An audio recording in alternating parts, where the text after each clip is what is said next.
Hello guys, कैसे हैं आप लोग? I hope you are all are doing good. तो गाइस, आज के सेशन में हम डिस्कस करेंगे अबाउट अकाउंटिंग। किस पे डिस्कस करेंगे? अकाउंटिंग। तो गाइस, अगर मैं पूछूं अकाउंटिंग, इसका मतलब क्या होता है? हिसाब किताब, इन अ लेमन लैंग्वेज, हिसाब किताब। अच्छा, कौन रखता है हिसाब किताब? जनरली जो लोग बिजनेस में इन्वॉल्व है ना? जो लोग बिजनेस में इन्वॉल्व हैं वो क्या करते होंगे? बिजनेस किसी चीज का करते होंगे। किसका बिजनेस करते होंगे? किसी गुड्स का या किसी सर्विसेज का। ठीक है। गुड्स में फॉर एग्जांपल आप कैलकुलेटर का बिजनेस करते हैं। किसका बिजनेस करते हैं? कैलकुलेटर का। ठीक है। और आप क्या करते हैं? आप या तो उसको बना बनाया खरीद सकते हैं और फिर सेल कर सकते हैं, that means you are a trader. या फिर दूसरा ऑप्शन आपके पास ये भी है कि आप बना बनाया मत खरीदो, आप रॉ मटेरियल खरीदो और उससे खुद बनाओ और फिर सेल करो, है ना? तो इसमें मार्जिन ज्यादा होगा। आपने कहा कि मैं ना मैन्युफैक्चरर बनूंगा, तो मैं कौन सा बिजनेस करूंगा? मैं कैलकुलेटर का बिजनेस करूंगा और मैं ट्रेडर नहीं बनूंगा, मैं मैन्युफैक्चरर बनूंगा। ठीक है। तो अगर आप मैन्युफैक्चरर बनोगे तो अब आपको बिजनेस स्टार्ट करना है। अगर आपको बिजनेस स्टार्ट करना है तो सबसे पहली रिक्वायरमेंट क्या है? सबसे पहली रिक्वायरमेंट क्या है भाई? मनी तो चाहिए होगा ना। आपको कैलकुलेटर बनाने के लिए रॉ मटेरियल चाहिए, आपको मशीन्स चाहिए, आपको लेबर चाहिए, है ना? तब जाके आपका फाइनल प्रोडक्ट बन पाएगा और तब जाके वो कस्टमर तक पहुंचेगा और कस्टमर तक पहुंचेगा तो वो आपको सेलिंग प्राइस देगा। सेलिंग प्राइस देगा तो आप अपना प्रॉफिट कैलकुलेट कर पाओगे, प्रॉफिट या लॉस। क्या ये आपकी कॉस्ट है?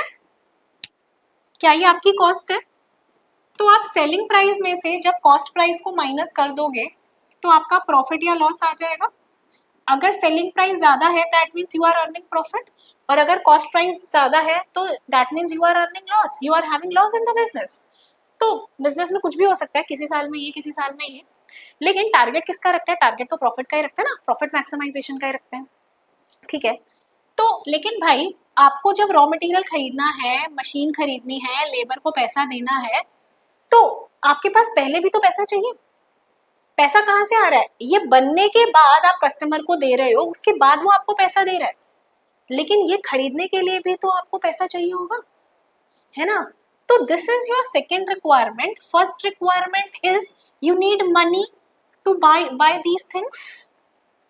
यू नीड मनी, है ना? अब फॉर एग्जाम्पल आपने एक एस्टिमेट लगाया, आपने कहा कि मैं बिजनेस स्टार्ट करता हूँ 10 लाख से और फिर देखता हूँ अगर मैं प्रॉफिट में रहा तो मैं चालू रखूंगा, वरना मैं बिजनेस को क्लोज कर दूंगा। हर बिजनेस ये हर बिजनेस में इसी स्ट्रैटेजी से चलता है कि वो एक अमाउंट सोचता है इन्वेस्टमेंट का और वो एक टाइम पीरियड सोचता है कि इतने अमाउंट में अगर मैंने प्रॉफिट अर्न करना शुरू करा तो मैं कंटिन्यू रखूंगा, वरना मैं नहीं कंटिन्यू करूंगा, है ना? तो आपने सोचा कि मैं 10 लाख से बिजनेस स्टार्ट करता हूँ और अगर मैं प्रॉफिट अर्न करने लगा अगले 1 साल में तो मैं कंटिन्यू रखूंगा, नहीं तो मैं नहीं रखूंगा। This was your plan. अच्छा, अब मनी की बात करें तो जब आपको बिजनेस स्टार्ट करना था और आपने सोचा था कि मैं 10 लाख से स्टार्ट करूंगा, तो आपके पास, आप ओनर हो ना, बिजनेस के ओनर हो, आपके पास लेट से 6 लाख रुपीज थे सेविंग, लेकिन आपको 4 लाख और चाहिए। तो 4 लाख आपने क्या करा? बोरो कर लिया। क्या कर लिया? बोरो। और उसके बाद आपके पास कितना पैसा अरेंज हो गया? 10 लाख रुपए। 10 लाख रुपए अरेंज हो गया। अब 10 लाख से आपने क्या करा? आपने मशीन खरीद ली 4 लाख की और रॉ मटेरियल और लेबर वाले को दे दिए 1 लाख। ठीक है। अब 5 लाख अभी अभी आपके पास रह गया। ठीक है, वो आपने रखा। अब आपने इस 10 लाख को दो जगह यूज करा, एक इन दो चीजों पे और एक मशीन पे। अब ध्यान से समझना। अब क्या ये जो मशीन है, ये जो लेबर है और जो ये रॉ मटेरियल है, इनसे ये बात हुई थी, जिन्होंने आपको ये रॉ मटेरियल सप्लाई किया था या जिन्होंने आपको लेबर की सर्विस दी थी, रॉ मटेरियल वाले से आपने जितना मटेरियल खरीदा था वो मटेरियल नेट से 1000 यूनिट्स के लिए सफिशिएंट था, और लेबर को भी जो आपने चार्जेस दिए थे वो 1000 यूनिट्स बनाने के दिए थे, ठीक है, और फिर आपने 1000 यूनिट्स बनवा लिए लेबर को इतना पैसा देके और रॉ मटेरियल सप्लायर को इतना पैसा देके, टोटल 1 लाख रुपीज देके आपके 1000 यूनिट्स जो है वो रेडी हो गए, फाइनल प्रोडक्ट में कन्वर्ट हो गए। अब आपने वो कस्टमर को सेल कर दिया। आपने कस्टमर को कितने यूनिट सेल करे? 1000 यूनिट सेल करे। उसने आपको सेलिंग प्राइस दिया, आपने अपना कॉस्ट प्राइस इसमें से माइनस करा और अपना प्रॉफिट या लॉस कैलकुलेट कर लिया, है ना। लेकिन अब एक बात सुनिएगा ध्यान से, इस कॉस्ट प्राइस में मैं क्या करूं? मैं इन तीनों को लूं, 2 को लूं, 1 को लूं, किसको लूं? समझना ध्यान से। देखो, अब मान लो ये बिक जाते हैं, उसके बाद एक नया कस्टमर आता है और वो आपको 200 यूनिट्स का ऑर्डर देता है कि उसको कितने यूनिट्स चाहिए? 200 यूनिट्स। तो आप अपनी लेबर को जाके बोलोगे कि मुझे 200 यूनिट्स और बना के दे। आप अपने रॉ मटेरियल सप्लायर से 200 यूनिट्स बनाने का और रॉ मटेरियल खरीदोगे। तो आपने जो पहले उसको 1 लाख की पेमेंट करी थी वो 1000 यूनिट्स के लिए करी थी, अब आपको एडिशनल 200 यूनिट्स के लिए और मटेरियल चाहिए और लेबर की सर्विसेज चाहिए, तो क्या इसी पैसे में काम चल जाएगा? वो कहेंगे हाँ तूने जो पहले दे रखे उसी में कर देंगे? नहीं, ऑब्वियसली, क्योंकि वो तो 1000 यूनिट्स बनाने के लिए थे ना। अगर आप 1000 के ऊपर और भी कुछ यूनिट्स बनवाना चाह रहे हो तो वो आपसे एडिशनल अमाउंट मांगेंगे ना, आपको एडिशनल कॉस्ट इंकर करनी पड़ेगी ना। यस, है ना। तो कहने का मतलब है कि आपने, कहने का मतलब ये है कि आपने जो लेबर और रॉ मटेरियल पे जो खर्चा किया 1 लाख का, वो आपको सिर्फ 1000 यूनिट्स बनाने का बेनिफिट देगा। मतलब आपको सिर्फ 1 टाइम बेनिफिट देगा। अगर आपको 1000 के ऊपर और गुड्स बनाने हैं तो आपको इसमें और खर्चा करना पड़ेगा, सम अमाउंट और स्पेंड करना पड़ेगा फॉर प्रिपेयरिंग एक्स्ट्रा 200 यूनिट्स, है ना, है ना। तो ऐसे खर्चे को हम बोलते हैं एक्सपेंस। क्या बोलते हैं? एक्सपेंस। और वापस आते हैं, हमें और मशीन भी तो चाहिए थी।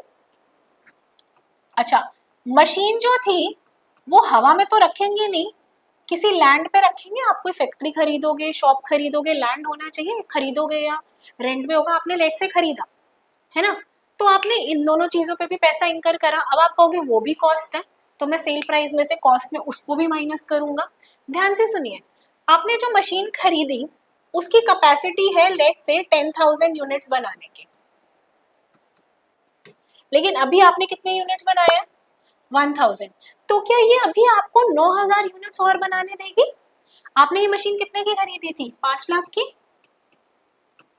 5 लाख की मशीन आपको 10,000 यूनिट्स बना के देगी और अभी आपने सिर्फ 1000 यूनिट्स बनाए हैं, तो क्या ये आपको फ्यूचर में 9000 यूनिट्स बनाने का बेनिफिट देने वाली है विदाउट इंकरिंग एडिशनल कॉस्ट?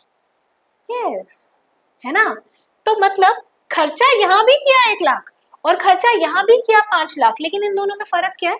फर्क यह है कि ये आपको 1 टाइम बेनिफिट दे रहा है और ये वाला खर्चा आपको मोर देन 1 टाइम बेनिफिट दे रहा है।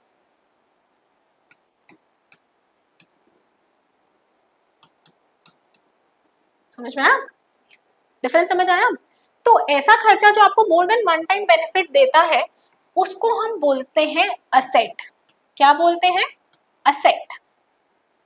असेट और एक्सपेंस में डिफरेंस समझ आया, है ना। तो कॉस्ट में हमारी ये जाएगा, ये नहीं जाएगा, क्योंकि ये तो हमें फ्यूचर में भी हेल्प करने वाला है ना, अभी थोड़ी हमारी पूरी कॉस्ट इंकर हो गई। तो कॉस्ट में हम यहाँ पे 1 लाख लेंगे, 5 लाख को नहीं लेंगे। समझ आया? आगे बढ़े।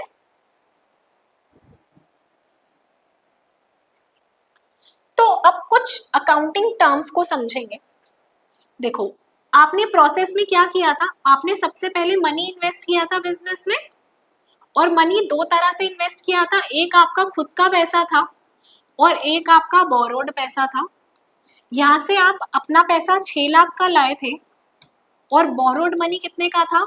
4 लाख का। टोटल कितना अरेंज हो गया था? 10 लाख।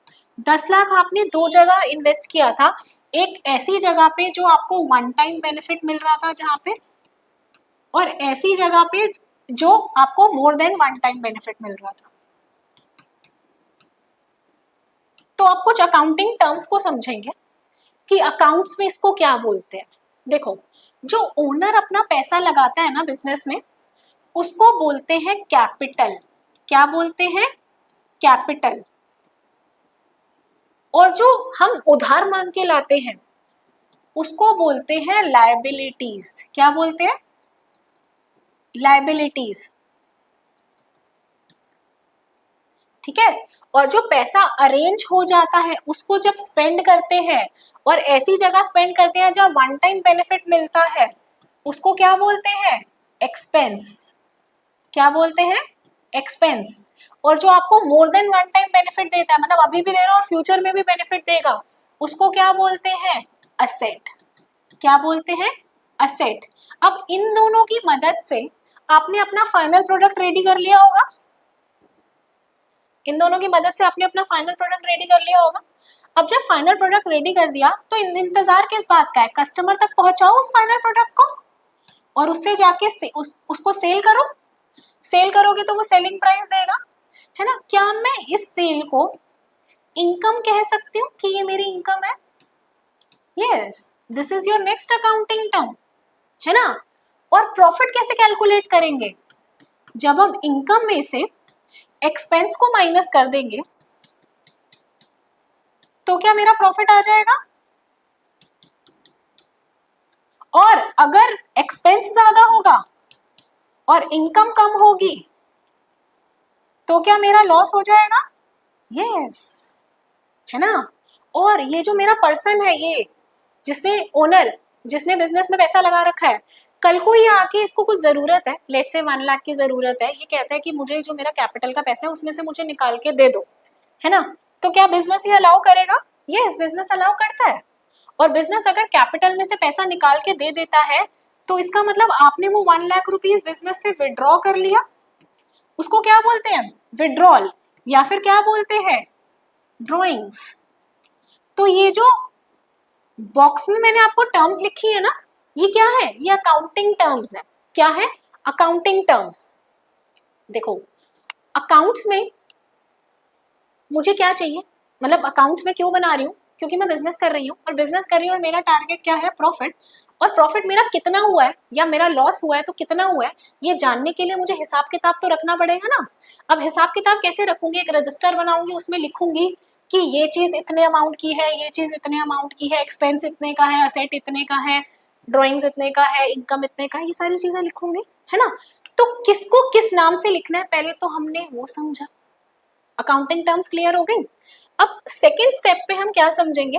सेकेंड स्टेप पे हम ये समझेंगे कि जो भी आपकी अकाउंटिंग टर्म्स है, कौन कौन सी टर्म्स है। सबसे पहले मनी अरेंज किया था। मनी कैसे अरेंज किया था? कुछ खुद का पैसा लगाया था, कुछ बाहर वालों से उधार लिया था, है ना। अब जो अकाउंट्स है उसको ना दो शब्द समझ में आते हैं। क्या? एक डेबिट और एक क्रेडिट। ठीक है।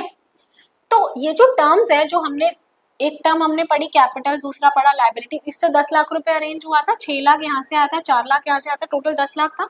10 लाख में से हमने असेट्स यानी कि मशीन कितने की खरीदी थी? 5 लाख की। और हमने रॉ मटेरियल और लेबर पे वन टाइम वाली जगह पे, बेनिफिट वाली जगह पे स्पेंड किया था, उसको क्या नाम दिया था? एक्सपेंस। और इन दोनों की मदद से हम इनकम जनरेट कर पाए थे, और इनकम जनरेट करने की वजह से हम अपना प्रॉफिट या लॉस कैलकुलेट कर पाए थे।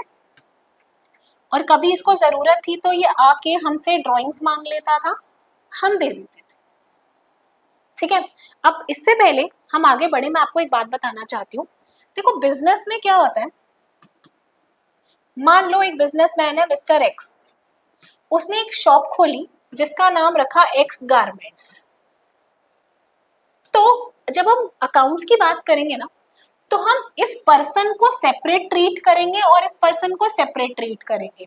इस पर्सन को मनी चाहिए था और इसको 10 लाख रुपए चाहिए था। इसने 6 लाख तो इससे ले लिया और रिमेनिंग 4 लाख इसने आउटसाइडर से ले लिया। तो जब ये अलग है और ये अलग है तो क्या मैं कह सकती हूँ कि इस बिजनेस ने इससे भी उधार लिया है और इससे भी उधार लिया है ना। अब जो उधार होता है ना, अगर मैं बोलती हूँ I have purchased goods on credit, तो क्रेडिट का क्या मतलब होता है? उधार पे। क्या मतलब होता है? उधार पे। तो जो मैंने अगर किसी से उधार लिया है तो यानी कि उसका नेचर क्या होना चाहिए? क्रेडिट। क्रेडिट मतलब मुझ पे बोझ है, मैंने आज उधार लिया है, मुझे कल को चुकाना है, मुझ पे बोझ है। तो ये जो बिजनेस है एक्स गारमेंट्स, उस पे 10 लाख रुपए बोझ है। क्यों? क्योंकि उसने किसी से बोरो किया है, कुछ अमाउंट उसने आउटसाइडर से बोरो करा है 4 लाख और कुछ अमाउंट उसने मालिक से बोरो करा है। आप कहोगे मैम मालिक से बोरो करा है? यस, बिजनेस में बिजनेसमैन और बिजनेस हाउस सेपरेट एंटिटी होते हैं, सेपरेट एंटिटी है। तो इसने एक तरह से इससे भी उधार लिया और इससे भी उधार लिया। तो इन दोनों से जो उधार लिया है, उधार का नेचर क्या होता है? क्रेडिट। तो ये अमाउंट भी क्रेडिट होना चाहिए और ये अमाउंट भी क्रेडिट होना चाहिए। तो अब हमें पहले स्टेप पे हमें ये सीखना था कि टर्म्स कौन कौन सी हैं, और सेकंड स्टेप में हम ये सीखेंगे कि इसमें से कौन सी टर्म डेबिट होती है और कौन सी टर्म का नेचर क्रेडिट होता है ना। तो अगर मैंने किसी से उधार ले रखा है, मैं बिजनेस कर रही हूँ, मैंने उधार ले रखा है, मतलब बिजनेस के पॉइंट ऑफ व्यू से हमें अकाउंटिंग करनी है, बिजनेस के पॉइंट ऑफ व्यू से, मतलब एक्स गारमेंट्स के पॉइंट ऑफ व्यू से हमें समझना है। तो एक्स गारमेंट्स के पॉइंट ऑफ व्यू से जो कैपिटल लगी है 6 लाख, वो भी उधार लिया हुआ है, तो वो क्रेडिट नेचर का होगा।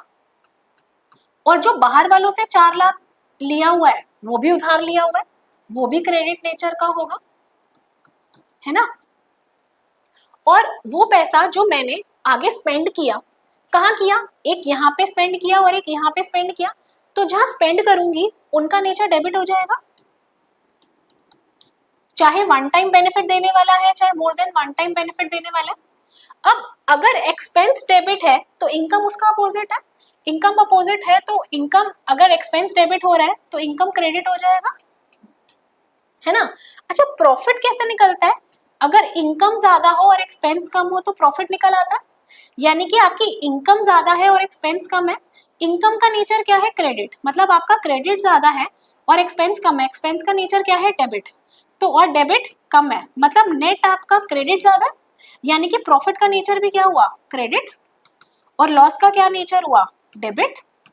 और ड्रॉइंग्स मतलब आपने कैपिटल में से पैसा विड्रॉ करा, अगर कैपिटल का नेचर क्रेडिट है और मैं उसमें से कुछ पैसा किसी को निकाल के दे रही हूँ, यानी कि मेरी कैपिटल कम हो रही है, और कम हो रही है तो मतलब क्रेडिट कम हो रहा है, क्रेडिट कम हो रहा है तो मतलब डेबिट हो रहा है। यस। तो अगर हमें ये दो बातें समझ आ गई ना कि अकाउंट्स में कौन कौन सी टर्म्स यूज होती है और किस टर्म को डेबिट करते हैं किस टर्म को क्रेडिट करते हैं, फिर तो अकाउंटिंग हमारे लिए बाय हाथ का खेल है। ठीक है, तो गाइज आज के लिए इतना रखते हैं, बाकी नेक्स्ट क्लास में करेंगे। Thank you so much for watching the video.